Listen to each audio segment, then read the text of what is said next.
아니, 왜 나만 이렇게 차별하는 겁니까? 저 흑인보다 나한테 푸대접하다니 정말 화가 나 미치겠네요. 그리고 저 한국인은 왜 그냥 웃으며 보내주는 건데요? 당신은 말로 해서는 안 되겠군요. 따라오시죠. 여행을 떠날 때 가장 소중한 우리의 동반자가 있습니다. 그것은 바로 여권인데요. 특히 우리 한국의 여권은 여행의 동반자를 넘어 강력한 보호자가 되어준다고 합니다. 오늘 소개해드릴 사연은 하와이에서 입국 심사 때문에 고생했던 캐나다 여성의 경험담입니다. 입국 심사가 까다롭기로 유명한 하와이 공항에서 그녀는 가볍게 심사를 통과하는 한국인 때문에 충격을 넘어 분노까지 했다고 합니다. 하지만 진실을 알게 되고 난 뒤에는 한국 여행까지 올 정도로 한국의 팬이 되었다고 하는데요. 과연 그녀에게는 무슨 일이 있었던 걸까요? 캐나다 여성의 사연입니다. 감동시작 애청자 여러분. 영상 시작 전 좋아요와 불우이웃을 위해 끝까지 시청 부탁드립니다. 안녕하세요. 저는 캐나다에서 교환학생 프로그램 코디네이터로 일하고 있는 에밀리아 로페즈예요. 제가 하는 일은 학생들이 국제 교환학생 프로그램에 참여할 수 있도록 다양한 프로그램을 개발하고 도와주는 역할을 담당하죠. 그런 이유로 최근 하와이에 다녀왔어요. 여름방학을 앞두고 학생들이 다양한 경험을 할 수 있도록 하와이 바다에서의 서핑 프로그램을 알아볼 참이었거든요. 해외여행을 해보신 분들이라면 알겠지만 여행의 첫 관문은 입국 심사예요. 그 나라의 첫 인상을 결정하기에 충분하니까요. 사실 저는 캐나다에 살지만 미국이나 하와이에 와본 적은 없어요. 캐나다에 대해 조금이라도 아는 분들이라면 미국에 대한 인식이 그리 좋지 않다는 것도 아실 것 같은데요. 미국은 개척된 나라로 캐나다와 같은 영어를 사용해요. 하지만 영어를 쓰지만 캐나다에 비해 무언가 품위가 떨어지는 영어죠. 그래서 뭐랄까 조금 수준이 낮다고 생각하거든요. 그런 이유로 해외를 가더라도 미국으로 가는 경우는 없었어요. 적어도 제 경우는 그랬죠. 하지만 이건 일이었어요. 제가 하는 일 때문에 하와이로 가야 했습니다. 학생들이 참여할 프로그램이 필요했거든요. 그렇게 하와이로 여행 겸 일을 하기 위해 떠났다가 난데없이 한국인들의 모습을 보고 생각에 잠기게 되었답니다. 정말 예상하지 못했던 일인데 지금 생각해도 심장이 벌렁벌렁거리면서 어떻게 그런 일이 벌어졌는지 믿어지지 않아요. 그건 하와이 입국 절차가 까다롭다는 걸 이미 알고 있었기 때문이죠. 하와이는 상당히 많은 사람들이 꿈꾸는 여행지 중 하나였어요. 푸른 바다와 어울리기 좋은 날씨는 마치 동화 속 한나라 같으니까요. 그래서 그만큼 입국 심사 과정이 엄격하다는 걸 들었어요. 관광객들이 법을 따르고 안전하게 보내기 위한다는 의도도 잘 알고 있죠. 하지만 저는 캐나다에서 왔기에 크게 걱정할 필요는 없다고 생각했습니다. 캐나다에서 많은 사람들이 미국으로 넘어왔기에 지금의 미국이 있을 수 있었고 같은 영어를 쓴다고 생각했거든요. 물론 발음은 캐나다가 훨씬 더 품격이 높지만요. 여하튼 혹시 모르는 상황을 대비해 출국 전에 필요한 문서와 준비물을 꼼꼼하게 확인했어요. 여권을 잃어버리지 않게 작은 가방에 챙기고 비행기에 탑승할 때도 제 몸에서 떨어뜨리지 않았죠. 유효기간도 확인했기에 별다른 걱정을 하지 않았어요. 진실된 상태로 묻는 말에 대답하면 별다른 문제 없이 지나간다는 걸 알고 있었기 때문이죠. 심사관들은 여행 목적을 파악하기 위해 몇 번 질문을 한다는 건 별다른 사항이 아닐 거라 생각했어요. 하지만 생각하는 것보다 하와이 입국 절차는 훨씬 까다로운 것 같았습니다. 그건 의도하지 않게 제 앞에 많은 흑인 무리가 줄을 서 있었기 때문이었어요. 흑인을 비하하는 건 아니지만 이상하게 분위기가 험하게 흘러가는 것 같았거든요. 몇 마디 일상적인 질문을 주고받는다고 생각했어요. 하지만 이내 분위기는 심각해지고 별실로 흑인이 이동하는 모습을 보게 된 거죠. 처음엔 그럴 수 있다고 생각했습니다. 대답을 잘못했거나 여행 목적이 뚜렷하지 않을 수 있으니까요. 하지만 그 뒤에 있던 몇 명의 흑인 역시 별실로 이동하는 모습을 보면서 저는 많은 생각에 잠겼습니다. 혹시 내가 생각하는 것보다 훨씬 더 까다로운 건 아닐지 걱정이 되기 시작했거든요. 다행히 그 뒤에 있던 흑인은 대답을 잘했는지 무사히 통과되는 것 같았습니다. 하지만 무려 5분이 넘게 심사하는 사람과 진지하게 답변을 주고받았죠. 제 순서가 다가오면서 직감적으로 알 수 있었습니다. 결코 쉽지 않겠구나 하고 말이에요. 그리고 제 바로 앞에 서 있는 동양인을 보자 저는 사실 더 불안해지기 시작했어요. 인종차별을 하는 건 아니지만 가난한 동양인이라면 저 여자도 쉽지 않겠구나 조금 걱정이 들었거든요. 그리고 그 뒤에 오는 생각은 제 앞에 서 있던 흑인과 동양, 여성으로 인해 저 역시 까다롭게 진행될 수 있겠다는 것이었습니다. 캐나다에도 이주한 동양인들이 많이 살고 있었어요. 그래서 혹시 미국이나 캐나다권에 살고 있는 동양인이면 좋겠다는 생각을 했죠.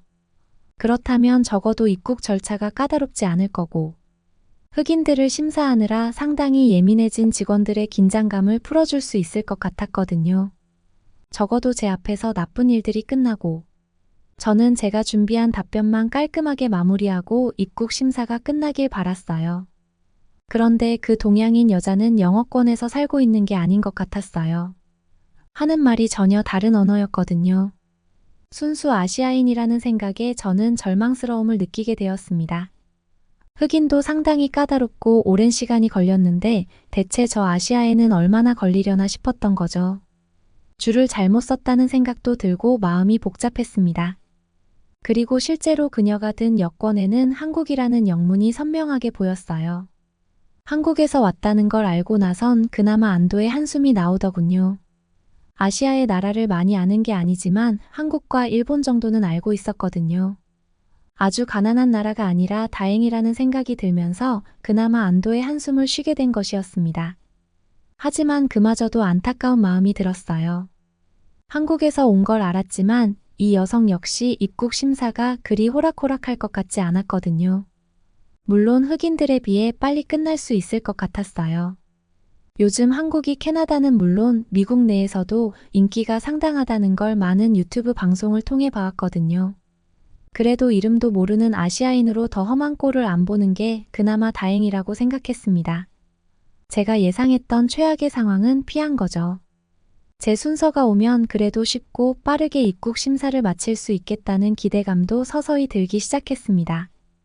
그렇게 제 앞에 있던 사람들이 아니더라도 제 옆줄 옆줄에 서 있던 몇몇 사람들은 나라를 불문하고 대답을 제대로 하지 못해서 입국 심사 직원을 따라 어디론가 이동하는 모습을 볼 수 있었어요. 그들을 보면서 불안하기도 했지만 캐나다는 워낙 미국과 깊은 관계의 나라니까 괜한 걱정이라고 저를 다독이고 있었습니다. 괜찮다고 생각했지만 막상 주변에 사람들이 하나둘 끌려가는 모습을 보면 긴장되는 게 어쩔 수 없었죠. 저 역시 사람이고 자칫 잘못하다간 저도 그럴 수 있다는 생각이 들었거든요. 저 이외의 다른 외국인들도 마찬가지인 것 같았죠. 누군가 끌려갈 때면 불안한 눈빛으로 그들이 사라질 때까지 시선이 멈추지 못했으니까요. 하지만 단 한 사람 긴장감 없이 서 있는 걸 보게 되었습니다. 바로 그 한국인 여성이었어요. 한국인 여성은 전혀 불안해 보이지 않은 채 멍하니 하늘만 응시하는 것 같았죠. 저는 속으로 그녀를 비웃었어요. 긴장이 너무 된 나머지 괜찮은 척 아무 생각이 없는 거라고 느꼈거든요. 아니면 자포자기식으로 어차피 끌려갈 건데 긴장해서 뭐 하나 하는 생각을 하는지도 모른다고 생각했죠. 그렇게 상당히 오랜 시간 기다리다 드디어 제 차례가 다가오는 걸 알 수 있었습니다. 제 앞에 있는 한국인 차례가 되었거든요. 한국인 여성이 어떻게 할지 제 관심사는 오직 그녀에게 쏠려 있었어요. 빠르게 끝난 흑인이 5분이었으니까 끌려가지 않고 그 안에만 끝나면 그래도 성공한 거라고 박수 쳐주고 싶은 마음이었거든요. 그리고 그녀를 집중했죠. 그녀가 무슨 질문을 받을지 모르지만 뒤에서 입국 심사 직원의 입모양이라도 볼 수 있다면 예상 질문을 듣고 저 역시 준비할 수 있을 테니까요. 많은 시간을 기다린 만큼 저는 지쳐 있었고 실수 없이 몇 개의 질문만 받고 빠르게 입국 절차를 마무리하고 싶은 마음뿐이었습니다. 그런데 저희 예상이 보기 좋게 빗나갔어요. 한국 여성에게 입국 심사 직원은 몇 가지 질문을 하는 것 같더니 이내 여행 재미있게 하라는 말로 마무리를 했거든요. 저는 제 앞에서 벌어진 일을 보고 믿을 수 없었어요. 지금까지 기다리는 동안 그렇게 빨리 입국 심사를 마친 사람을 본 적 없었죠. 3분도 아니고 아마 30초 만에 끝났을 거예요. 저는 그녀가 멀어져 갈수록 궁금증은 더욱 커져갔어요. 대체 그녀는 왜 그렇게 빠르게 입국 심사를 통과할 수 있었는지 말입니다. 긴장했던 전 오히려 상당히 화가 난 채 입국 심사를 받을 수밖에 없었어요. 이건 차별이라 생각했거든요. 당연히 저희 차례가 왔을 때 저는 상당히 불쾌한 표정으로 입국 심사 직원을 마주보고 있었습니다. 질문이 까다롭다는 걸 알고 있었기에 묻는 말에 정확하게 대답하고 한국인을 따라가 묻고 싶은 마음이 굴뚝 같았거든요. 예상했던 대로 첫 질문은 여행 목적이 무엇인지였어요. 그리고 어디에서 왔는지에 대한 질문도 덧붙였죠. 저는 캐나다에서 왔고 학생들의 여름방학 프로그램으로 서핑 수업을 알아보러 왔다고 대답했어요. 목적이 분명했고 캐나다라는 나라도 누구나 아는 선진국이었기에 전 더 이상의 질문은 필요 없다고 생각했습니다. 저는 가방을 들고 심사대를 지나갈 준비를 했어요. 그리고 이미 제 시야에서 사라진 한국인 여성을 찾고 있었죠. 그런데 그때 통과되었다는 말을 기다리던 저에게 갑자기 질문이 연달아 3개가 동시에 이어졌습니다. 서빙할 업체는 알아보고 왔는지, 어디에 머물 건지, 몇 명의 학생들을 대상으로 프로그램을 알아보는 건지에 대한 질문이었죠. 저는 당황했고 상당히 불쾌했어요. 이 질문은 저를 못 믿는다는 소리 같았죠. 아니면 제 나라를 못 믿는다는 건지 알 수 없었습니다. 한국에서 온 여성은 그렇게 쉽게 통과시켜주면서 역사적으로 오랜 교류가 있던 캐나다 사람인 나를 이렇게 몰아붙이다니. 대체 무슨 의도로 이렇게 차별을 하는지 따지고 싶었죠.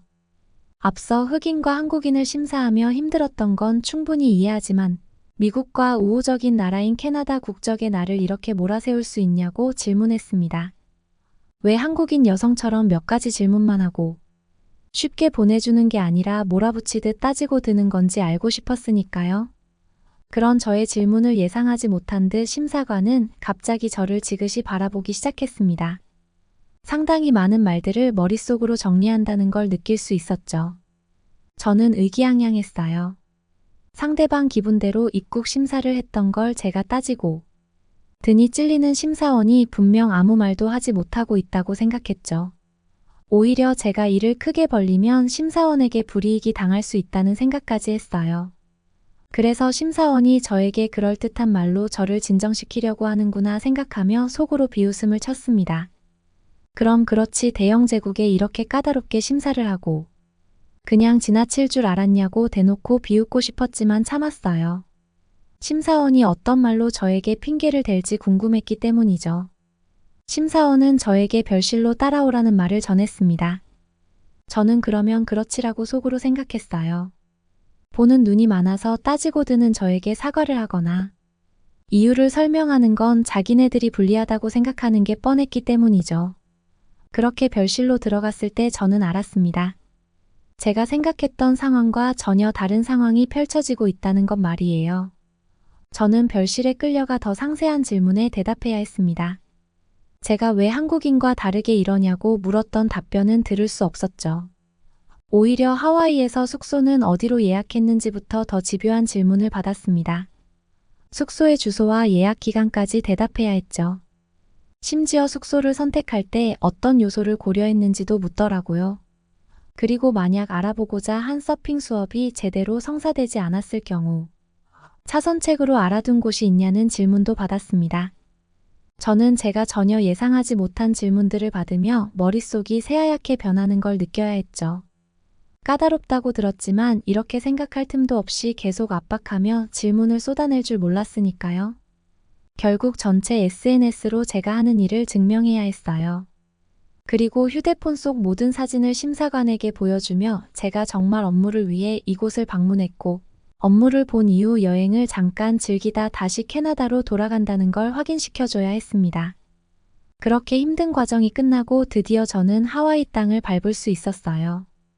입국 심사가 통과되었을 땐 드디어라는 말이 아닌 왜 나만이라는 말이 먼저 나오더군요. 한국인과 다르게 사정하다시피 하와이에 입국할 수밖에 없었던 제 처지가 너무 초라해 보였거든요.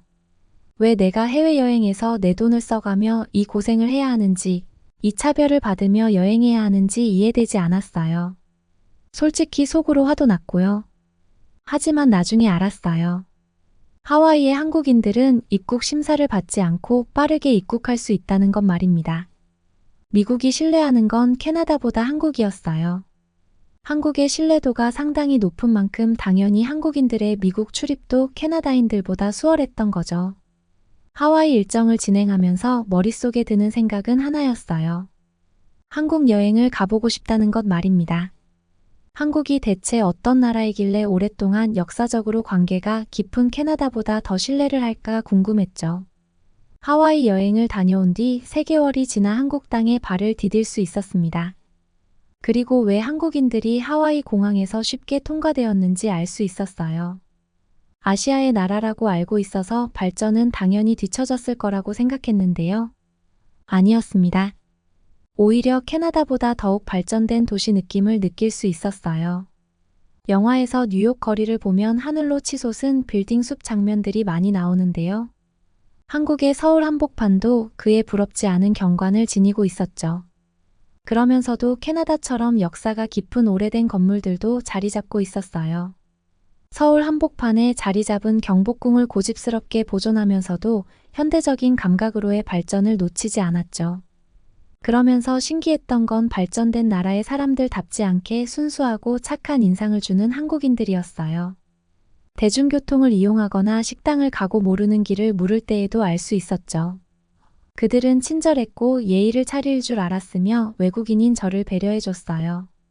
그래서 참 신기하게 느껴졌답니다. 이런 나라가 있다는 게 놀라웠죠. 그리고 이런 나라라면 캐나다처럼 고집쟁이 느낌을 주지 않기에 미국이 더 신뢰할 수 있겠구나 싶었습니다. 저도 이미 마음속으로 한국을 완전히 신뢰하게 되었으니까요. 여러분은 이번 사연을 통해 어떤 것을 느끼셨나요? 한국인의 입국 모습을 보고 충격을 받았었던 캐나다 여성의 사연이었습니다. 그녀는 하와이에서 입국 심사를 받다가 한국인을 보고 분명히 쉽지 않은 심사가 될 것이라고 믿었는데요. 심지어 불쌍하다는 생각까지 했습니다. 그렇기 때문에 한국인이 쉽게 입국하는 모습은 충격을 넘어 분노까지 일으켰는데요. 하지만 한국에 오게 된 그녀는 한국이 이렇게 신뢰받는 것이 당연하겠다는 생각을 했습니다. 실제로도 한국인의 범죄율은 다른 외국인들에 비해 현저히 낮다고 하는데요. 앞으로도 세계에서 인정받는 우리 한국인이 되었으면 좋겠네요. 그러면 더욱 감동적인 다음 사연으로 넘어가겠습니다. 인천에 있는 패밀리 레스토랑 화장실에 다녀온 외국인 어머님은 독극물을 마신 듯 캑캑대면서 금방이라도 죽을 것처럼 울상입니다. 도대체 무슨 일이냐는 외국인 딸의 물음에 어머니는 극도로 분노하면서 밥상을 엎을 기세로 이 모든 게 다 한국 때문이라고 소리쳤습니다. 도대체 이 외국인 가족에게는 어떤 일이 있었던 걸까요? 안녕하세요. 저는 미국에서 태어나고 자란 뉴욕 주립대에 다니는 여대생 베로니카입니다. 최근 들어 시작된 한류 열풍 때문에 저희 가족에게도 드디어 강력한 공감대가 생길 수 있었는데요. 그렇지만 어머니만은 한국이 무조건적으로 기피해야 하는 후진국 중에 후진국이라고 얘기하며 오랜만에 찾아온 가족의 공감대를 한사코 거부하셨습니다. 어머니는 항상 말하셨어요. 한국은 항상 과장이 심하다. 후진국인 주제에 어떻게 저런 기술력을 가질 수 있다고 요새 편집 기술이 발달했다더니 CG가 너무 심하구나. 우리 미국에 있는 여자들도 저렇게 포샵이 심하진 않아 저와 가족들은 어머님의 주장이 오히려 더 과장됐고 날조됐다면서 한국은 전혀 그렇지 않다고 설득했지만 헛수고였습니다. 그렇다고 해서 어머니의 입장이 이해되지 않는 것은 아닙니다. 어머니는 미국에서 모텔 운영을 하시는데 만나는 한국인들마다 죄다 저질이었다고 집에 돌아와 하소연하곤 했으니까요. 가장 큰 문제는 숙박업소를 이용하면서 구매하지도 않을 물품을 멋대로 사용한다는 것이었는데요. 처음에 한국인들은 잠자고 매너를 지키는 듯 보였지만 조금만 틈을 보이면 곧장 이익을 추구하려 하니 어머니가 그리 말하는 것도 무리가 아니었죠. 그렇지만 저는 아무리 봐도 그들은 한국인이 아닌 것 같다면서 제가 다니는 대학교에 있는 한국계 출신만 해도 언행이 모두 똑바르고 배운 게 많아 보인다고 얘기했습니다. 그리고 남에게 피해주는 일은 절대로 하지 않으려고 안 해도 되는 노력을 하는 사람이 바로 한국인이며 남을 다치게 하느니 그들은 차라리 전 재산을 모두 잃어버릴 기세라고 말해주었습니다. 그러나 어머니는 단호하게 아무리 내가 한국을 좋아하더라도 아닌 건 아닌 거라면서 오히려 저를 혼내셨습니다. 저는 자원이 하나도 없는데도 불구하고 오로지 인적 자원만으로 최강의 선진국이 된 나라가 바로 한국이라면서 한국의 아이디어나 효율적인 시스템을 미국은 본받아야 한다고 어머니에게 계속 주장했어요. 그러면서 어머니야말로 과거에만 안주하려고 하고 새로운 체제를 거부하는 썩어빠진 정신을 가지고 있다고 닥달했습니다. 제 말에 가족들 역시 거들면서 어머니가 틀렸다고 했고, 어머니는 이참에 숙박업소에 문제가 생겨 청소업체를 불러야 하니 한국에 다녀와서 어디 그 잘난 낯짝 좀 확인하자고 했습니다. 그러면서 어머니는 한국인은 절대로 소변을 화장실에서 보지 않는다. 오로지 침대만이 화장실이며 극악무도한 행동마저 그들은 서슴지 않고 저지른다고 주장하셨는데, 저는 이제 그만 얘기하시고 한국에 가서 다시 얘기하자고 말했고, 간단하게 짐을 챙겨 머지않아 한국행 비행기에 저희 가족들은 몸을 실었습니다. 인천공항에 내리는 순간 저희를 덮친 것은 그 누구도 예상하지 못했던 것이었습니다. 바로 너무나도 추운 날씨였어요. 짐작하고 있던 날씨였지만 두꺼운 패딩과 목도리를 걸쳤음에도 모든 곳을 뚫고 들어오는 압도적인 추위는 예상과 너무도 달랐습니다. 그러면서 저희는 얇은 옷차림에도 불구하고 재미있는 수다를 떨며 돌아다니는 한국인을 보면서 한가득 충격을 받았죠. 저희는 올라탄 비행기에 그대로 들어가서 미국으로 돌아가고 싶었지만 어쩔 수 없이 돌아가는 항공편을 예약하려면 인천공항에 들어가야 했기에 발걸음을 재촉했는데, 인천공항의 모든 공간에는 값비싼 난방시설이 똑바로 가동되고 있었고 바깥의 기온만이 극악무도하게 추웠을 뿐이었습니다.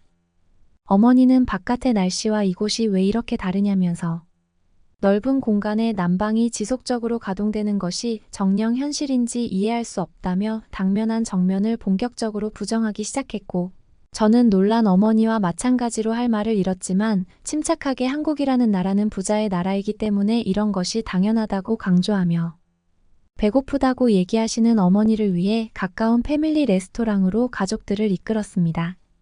어머니는 먼저 메뉴를 주문하라고 얘기했고 잠깐 화장실에 다녀오셨는데요.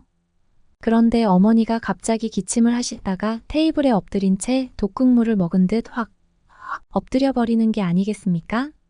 저는 무슨 일이 벌어졌냐고 물어봤고 혹시 화장실에 변기가 죄다 막혀 있었냐고 덧붙였지만 어머니는 그저 한국이 무슨 나라인지 모르겠다고 따지듯이 저에게 얘기했습니다.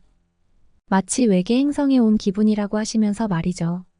어머니는 패밀리 레스토랑에서 와인을 세척해주는 기계와 식사를 서빙해주는 로봇을 보며 저런 것은 솔직히 공상과학 영화에서나 나오는 것이 아니냐면서 제가 마치 한국인인 것처럼 노려보았고 저는 이제 그만 인정하시라면서 어머니를 쳐다보았습니다. 어머니의 두 눈에는 눈물이 그렁그렁했고 고지어 나오는 비빔밥을 눈물과 함께 흡입하시기 시작했습니다.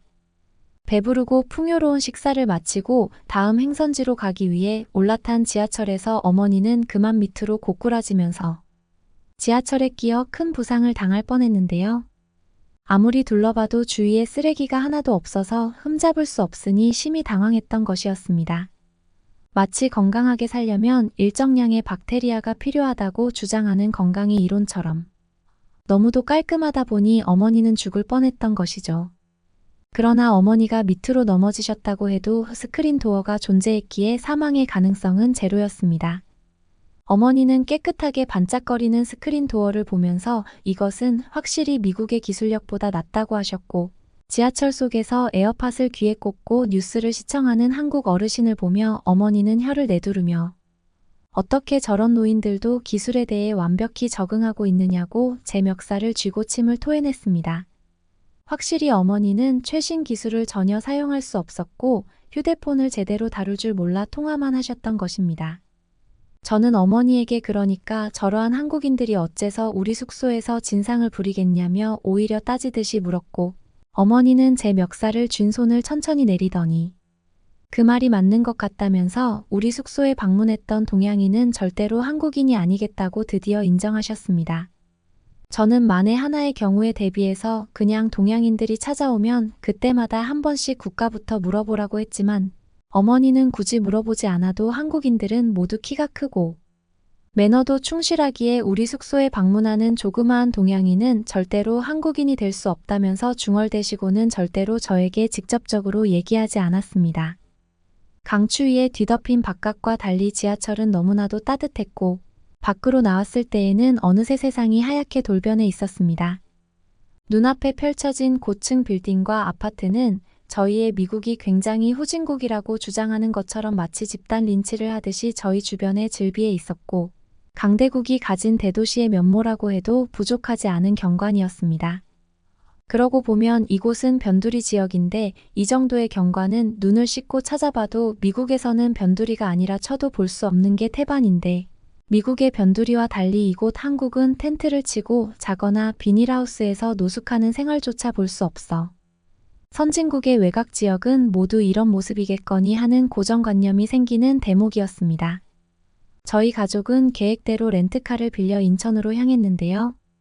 자동차를 빌려주는 렌트카라는 시스템은 우리 미국에서 절대로 정착될 수 없었던 시스템이었는데 한국에서는 어째서 클릭 하나로 모든 렌트카를 빌릴 수 있는지 어머니는 눈이 휘둥그레진 채 입술을 깨물었고 어머니는 미국이 얼마나 후진국인지 오늘에서야 그 실체를 깨달았다면서 아무리 자동차로 유명한 미국이라고 해도 범죄의 표적이 되는 경우가 많아 렌터카 사업을 벌이지 못하는 경우가 많다며 한국의 치안은 너무도 훌륭하여 돌아다니는데 전혀 문제가 없도록 하는 매우 훌륭한 인프라라고 칭찬했습니다. 렌트카 속에서 저희는 하늘에서 점점 강해지는 폭설을 목격했고 차 안에서는 영어로 된 라디오로 한국 전 지역에 강한 폭설이 진행될 거라고 조심하라는 방송을 들을 수 있었습니다. 어느새 저희는 인천이라는 지역에 거의 다다라 있었고 좁은 길목에 들어서며 작은 쓰레기 하나 없는 한국의 길목과 마주한 어머니는 무척이나 감동받아 눈이 휘둥그레졌고 바닥에 버리려고 손에 쥐고 있던 어머니의 쓰레기는 다시금 주머니에 들어가야 했습니다.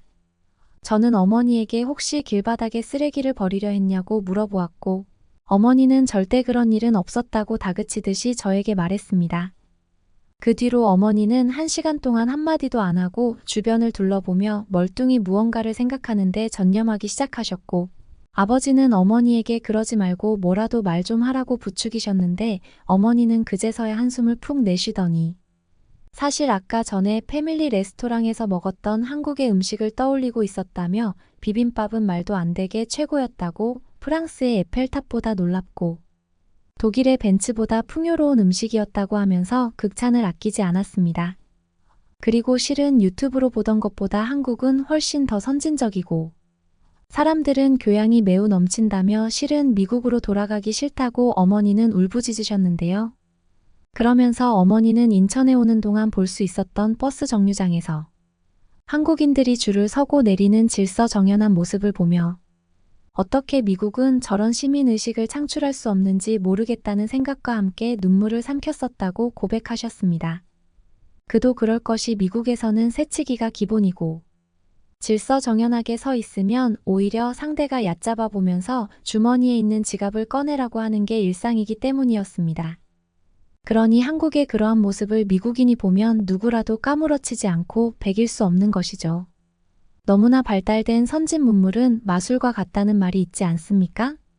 더 나아가 어머니는 지하철에서 한국인들에게 전혀 악취가 나지 않아 바로 옆에 붙어 있어도 별로 부담감을 못 느꼈다는 것은 매우 경이로운 일이었다면서 대체 무슨 비밀이 있어 한국인에게는 그렇게 냄새가 심하게 나지 않는지 모르겠다며 아버지를 보면서 코를 막았습니다. 아버지는 왜 자신을 그렇게 쳐다보냐고 물었고 어머니에게 미국어로 심한 욕을 퍼부으셨는데요. 끝내 아버지는 어머니도 역시 한국인과 달리 찌린내가 너무 심하다며 악담을 퍼부으셨습니다. 저는 이제 그만들 하시라면서 저도 그렇고 두 분 다 똑같이 찌린내가 나니까 악수하고 사이좋게 지내자고 간신히 중재했고 한동안 침묵을 지키던 부모님이 마침내 활기를 띠고 화해의 장을 가질 수 있게 도와준 것은 다름 아닌 한국의 호텔이었습니다.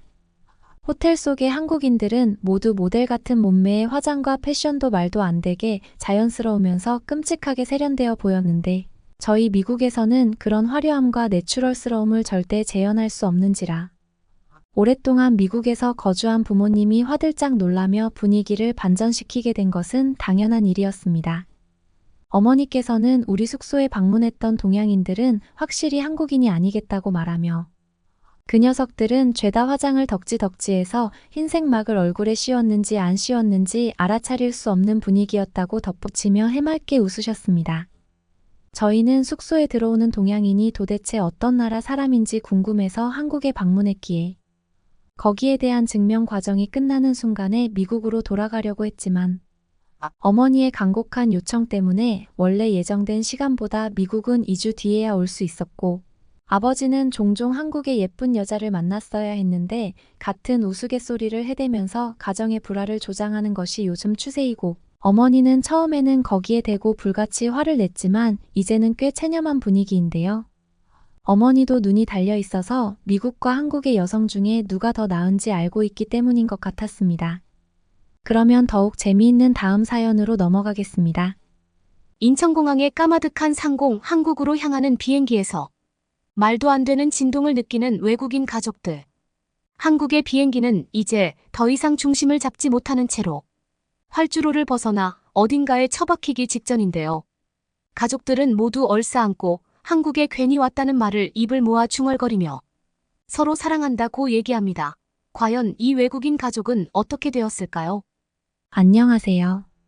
저는 스페인 마드리드에 사는 고등학생 프란체스카라고 합니다.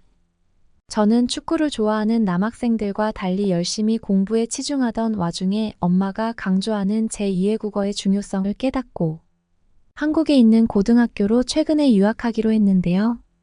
확실히 요즘 한국이 대세인 것이 교실만 봐도 K-팝을 듣는 학생이 수두룩하고 스페인어를 배워야 하는 시간에 가끔 선생님은 스페인어보다 차라리 한글을 배워야 한다면서 한국의 중요성을 강조했던 것입니다. 그러면서도 교실에서 남학생들이 자꾸만 대한민국 축구 선수인 이강인 선수의 유니폼을 입고 등교하니 분명히 한국의 존재감이 스페인에서도 널리 퍼져 있던 것이었습니다. 그렇게 집에 가서 한국으로의 유학을 하고 싶다고 말을 꺼내자 갑자기 아버지는 아시아 국가에 대해 트라우마를 갖고 있다면서 아시아는 대부분 가난하고 인프라가 좋지 않다며 생각지 못한 위협을 맞닥뜨린다면 돌이킬 수 없는 공경에 처할 것이라며 절대로 가선 안 된다. 고 강조했습니다. 차라리 아버지께서는 한국어보다 활용할 수 있는 가치가 더욱 높은 중국어를 배울 수 있도록 늦지 않게 베이징이나 다녀오라고 했습니다. 그렇게 베이징으로 향하는 비행기 안에서 저희 가족은 처음부터 대단한 경험을 했는데요. 비즈니스석으로 예약했음에도 사람들이 수두룩 빽빽히 앉아있는 이코노미석 칸에 위치해 있었던 것이었습니다. 중국 항공사에서는 저희 가족이 비즈니스석에 앉지 못하고 이코노미석에 앉은 것에 대해서 그 어떤 보상도 해주지 않았는데요. 그렇게 이동하면서 비행기가 엄청난 난기류에 휩싸이자 비행기 안은 곳 아수라장이 되었고 모두가 그만 좀 하라고 절규하고 있었습니다.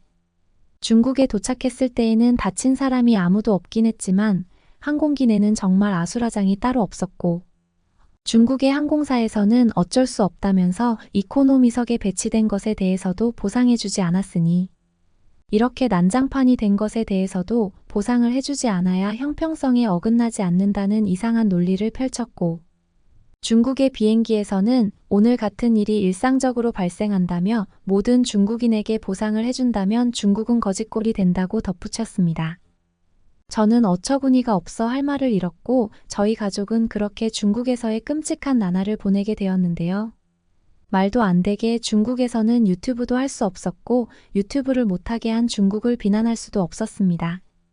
모두가 중국을 비난하지 못하도록 이웃을 감시하고 있었고 편의시설도 거의 없었어요. 공중화장실은 모두 끔찍한 악취가 올라와야 정상이었으며 음식도 맛대가리가 없었습니다. 다행스럽게도 저희는 중국 학교에 입학 수속을 신청조차 하지 않았고 행선지를 바꿀 만한 여지가 남아 있었기에 저는 스페인으로 돌아가고 싶다고 가족들에게 얘기했는데요. 역시나 아시아 국가에서 유럽에서 누리던 삶의 질을 기대하면 어리석은 것이 분명했습니다. 저는 어른이 된다는 건 이렇게나 씁쓸한 현실을 마주하게 되는 것인지 의문이 들었고 그러다 예기치 못하게 나온 어머니의 주장에 저희의 행선지는 자연스럽게 바뀌게 되었는데요. 어머니는 줄곧 한국의 영상을 유튜브로 시청했다면서 이처럼 꼴과 같은 나라는 비교도 안 될 정도로 훌륭한 시스템을 가지고 있는 게 분명하다면서 이왕 여기까지 왔으니 옆에 있는 한국으로 넘어가자고 했습니다. 저는 약간의 실망감과 설렘을 느끼며 한국으로 향하기로 결정했는데 정말 예상 밖의 일이 한국으로 향하면서 펼쳐졌습니다. 한국으로 향하는 비행기가 갑작스레 무지막지하게 흔들리기 시작하는 게 아니겠습니까? 정처 없이 떠도는 비행기는 결국에 활주로도 없는 들판으로 처박히기 직전이었고 저희는 죽음에 대한 미련을 떨칠 수 없게 되었습니다. 그러면서 결국 어느 외지 한가운데의 비행기는 착륙했고 놀랍게도 저희 중 누구도 다친 사람이 없었습니다. 그러는데 갑자기 달려드는 한국인들로 구성된 구급대원을 맞닥뜨릴 수 있었는데요. 저희는 어떻게 이렇게나 순식간에 비행기의 위치를 파악하고 달려들 수 있는지 이해할 수 없었고 소방서에 신고해도 스페인에서는 대략 30분이 지나야 구급대원이 도착하곤 했기에 말도 안 되는 위기 대처 능력에 도무지 입이 다물어지지 않았습니다. 너무나 감탄스러운 한국의 수준에 저희는 중국과 비교하지 않을 수 없었고 돈 벌기에 급급한 중국의 공항은 이렇게 훌륭한 한국의 시스템을 왜 따라하지 않는지 바로 옆에 있는데도 아무것도 배우지 못하는 중국이 불쌍하기만 했습니다. 그렇게 저희는 인천공항으로 향하면서 공항이 가진 압도적인 크기에 또다시 입을 다물 수 없었고 필요한 것만 구축했을 뿐인 중국의 허름한 공항을 떠올리며 한국에 오기를 참 잘했다는 생각을 하지 않을 수 없었습니다. 확실히 인천공항의 한국인들은 대부분 값비싼 옷을 입고 있었고 모두가 예쁘고 잘생긴 분위기였기에 중국과는 차원이 다른 한국의 공항을 보면서 저희는 어째서 중국을 맨 첫 번째로 다녀오기로 결심했는지 후회에 잠길 수밖에 없었습니다. 인천공항의 내부는 더욱더 경악스러웠는데 일단 먹음직스러운 음식을 파는 식당들이 즐비했고 고급스러운 카페와 편의시설이 셀 수 없이 많았던 것입니다. 저희 가족은 해외여행을 다니며 수많은 공항을 접했지만 이렇게나 대단하고 아름다운 공항에 들어온 적은 지금까지 없었기에 마치 복권에 당첨된 것처럼 주위를 계속해서 맴돌았습니다. 그러다 예기치 않게 비상 착륙을 당한 사람들을 모집하는 인천공항의 방송을 들었고 안내 음성을 따라가다 보니 최고급 호텔에 들어가게 되었는데요. 호텔의 비용은 일절 부담하지 않아도 된다는 배려심. 깊은 말을 들은 저희 가족은 웃음을 얼굴에 가득 머금게 되었습니다. 그러면서 저희는 아시아의 국가가 모두 허접하고 형편없다는 소문이 어째서 떠돌았는지 의심했고 아버지에게 물어보니 이게 다 중국 때문이라는 답변을 들을 수 있었습니다. 숙소에 머물면서 둘러본 주변의 한국 사람들은 TV에서 보던 모습보다 훨씬 더 깔끔하고 친절했으며 말을 걸 때마다 언어가 통하는 것을 보면 모두가 영어를 모국어로 사용하는 것처럼 느껴지고 있었습니다. 저희는 불친절한 중국을 떠올리며 시간 낭비를 대단히 했다는 관념을 사실상 지울 수 없었고 중국에서는 중국말을 못하면 아예 사람 취급조차 해주지 않았기에 한국어를 몰라도 일상생활을 거리낌 없이 할 수 있다는 것은 저희와 같은 외지인에게 너무도 황홀한 소식이었습니다. 저희는 다음 날에 호텔에서 벗어나 입학하기로 예정된 고등학교로 향하면서 이용한 지하철 안에서 또 한 번 놀라야 했는데요. 왜냐하면 각 지하철역마다 화장실이 모두 있고 무료로 이용할 수 있다는 것 역시 말도 안 되게 획기적이었기 때문이었습니다. 스페인 같은 유럽에서는 지하철역 주변에서 화장실을 쳐다보기도 힘들 뿐더러 이용하려고 해도 소량의 돈을 지불해야만 하는데 한국의 지하철역 근방에는 무조건적으로 화장실이 배치되어 있었고 모든 칸마다 휴지가 빼곡히 채워져 있으니 저희는 경악스러워야만 했던 것이었고 변기 커버를 만져보았을 때 손바닥에 먼지 한 톨이 남아있지 않으니 모국인 스페인이 한껏 부끄러워지는 계기를 발견한 꼴이었습니다. 더욱 놀라웠던 점은 교통카드만 있으면 지하철이든 뭐든지 탑승할 수 있는 한국의 시스템이었어요. 미래의 공상과학 영화에서만 보던 것들이 현실에서 구현되고 있으니 저희는 마치 꿈을 꾸는 기분이었고 깔끔한 한국의 거리는 스페인은 물론이고 모든 유럽의 거리가 가진 콧대를 뭉개뜨릴 정도로 너무나 아름다웠습니다. 더욱더 놀라운 것은 실시간으로 갱신되는 고층 건물의 경이로운 높이였습니다. 저희 스페인에서는 아무리 대도시라고 해도 이런 식의 고층 건물의 즐비함은 보기 드문 경우가 일반적인데 걸을 때마다 자꾸만 최고 높이가 교체되고 있으니 저희는 결코 압도되지 않았다고 말할 수 없었고, 그렇게 도착한 서울의 고등학교 정문에서 저희를 안내해줄 선생님을 기다렸습니다. 이윽고 등장한 선생님의 이름은 소피 마르소라는 영국식 이름이었고, 생김새는 결코 한국인이 아니었기에 저희는 당황해야 했는데요. 소피 마르소 선생님은 외국에서 유학 오는 사례가 많아지고 있어서 편안히 안내해주기 위해 이곳의 고등학교에서 따로 자신을 고용했다는 말을 해주었기에 저희 가족은 한국이 가진 무한한 배려심을 느끼면서 스페인을 부끄러워해야 했습니다. 고등학교 내에서 한국의 학생들은 너무나도 여유로운 표정과 함께 대화를 즐기고 있었고, 소피 마르소 선생님의 뒤를 따라 계속 이동하면서 바라보게 된 한국의 학교에는 말도 안 되는 광경이 하나 있었는데요. 도무지 가늠할 수 없는 크기의 교내 헬스장 시설이었습니다. 소피 마르소 선생님께서는 오랜 시간 공부하는 학생들을 위해 이러한 체력 관련 시설이 몇몇 고등학교마다 있다고 했고, 교내 학생이라면 누구나 무료로 이용할 수 있다는 파격적인 소리에 저희는 경악을 금치 않아야 했습니다. 게다가 소피 마르소 선생님은 제가 쓰고 있는 안경을 가리키더니 6개월마다 바꾸는 안경의 비용도 고등학교에서 지원해주니 안경에 대한 비용은 걱정하지 않아도 된다는 믿을 수 없는 얘기를 해주셨고, 저희 아버지께서는 소피 마르소 선생님의 귀에 들리지 않는 목소리로 한참은 뒤떨어져 있을 줄 알았던 한국이라는 후진국의 인프라가 어떻게 이렇게까지 발전할 수 있느냐면서 갑자기 오열을 하셨고, 저희는 눈물을 글썽이는 아버지를 보면서 덩달아 울게 되었습니다. 저희 어머니께서는 고등학교를 빠져나오면서 이왕 한국에 온 거 오늘만 더 호텔을 이용하자고 했고, 서울에 있는 호텔에서 저희는 하룻밤을 묵게 되었는데요. 호텔 내부에는 테이블마다 휴대폰과 노트북 그리고 짐이 마구잡이로 놓여 있었기에 저희는 금방이라도 내 물건을 좀 훔쳐가 달라고 안달복달하는 분위기를 결코 이해할 수 없었습니다. 한국인들의 말도 안 되는 여유로운 냄새를 맡으면서 그날 밤도 저희는 행복하게 마무리할 수 있었고, 경제적으로도 문화적으로도 모든 나라를 압도하는 최고의 선진국이 다름 아닌 한국이라는 사실에 저희의 스페인을 점점 떠올리지 않게 되었습니다. 저는 어떻게 이런 식으로 아시아의 국가가 훌륭한 인프라를 구축할 수 있었는지 알아보기 위해 구글에 한국을 검색하다가 그보다도 더욱 끌리는 한국의 영화나 드라마 K-팝에 대해서 웹서핑을 하게 되었고, 그러면서 알게 된 사실은 영화나 음악은 물론이고 각종 분야에서 한국이 세계적인 상을 휩쓸고 있다는 사실이었고, 이와 같은 정보를 진작에 조사했더라면 저희 가족의 시행착오가 조금은 수그러들었을 거라는 생각과 함께 약간 아쉬워해야 했습니다. 제가 고등학교에서 공부하는 동안 어머니와 아버지는 해야 하는 일을 구석탱이에 제쳐두고 한국을 한 차례 여행하셨는데요.